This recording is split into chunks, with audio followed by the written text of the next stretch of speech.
We're at Oliver Health Foods in College Center here in the south end of town. This is Brad King, who is a best-selling author. He is a nutritional researcher, and you've got a new book out called Beer Belly Blues, Becoming the Ultimate Male Again. Yes. Interesting. Well, thank you, and it actually just won the award for USA Book News. It just won Best Men's Health Book. Yesterday it was announced, so we're quite excited about that. What are we trying to teach here? Well, we're trying to show men that there are things that they can do to, number one, spot what I call the beer belly blues, what other people may call male menopause, even though it's not spoken about. But it has appeared in the medical literature since the early 1950s. Women have a completely different name for it. I think it's called grumpy old man syndrome. The reason I called it beer belly blues is because male menopause wouldn't work. Nobody would buy it. No, seriously. Beer belly blues is really what happens to men as they get a little older. I mean, we lose such a significant portion of our male hormone levels, primarily our testosterone, and we lose about 1% every year after the age of 30. So about the time of retirement age, you know, we're lucky to produce maybe 50% of what we produced at our peak when we were in our early 20s.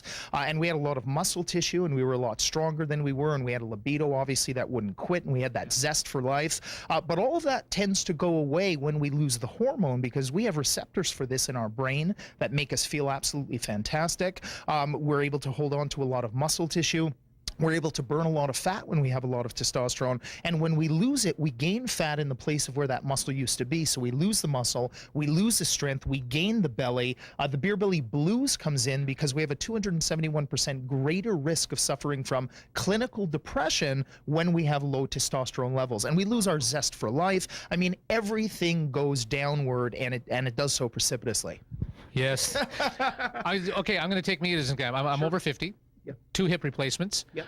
Used to work out all the time. Used to run a lot. Used to play squash. Used to play hockey. Sure. So everything, the doctor said to me, "You've got to change your lifestyle now because of the hips and everything." I'm still working out, but right. I have gained probably 20 to 25 pounds, Sure. which is, that does get me to that point of, I want to get back to what I was when I was 30 years old. Now, is that doable, or is it just another mindset, or can you kind of compromise in there? No, I think it's completely doable, and I write about that in the book. I mean, the book has over 200 scientific references. It's not just merely a researcher's theory of, what this male menopause is all about.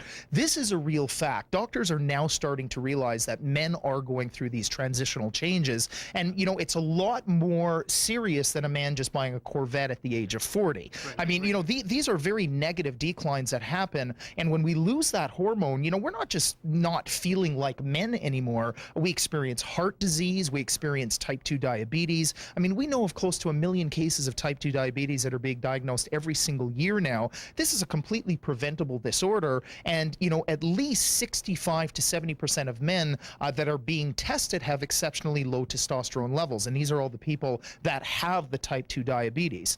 We know prostate disease, for instance. We used to think that it was directly related to high testosterone. We now know that's incorrect.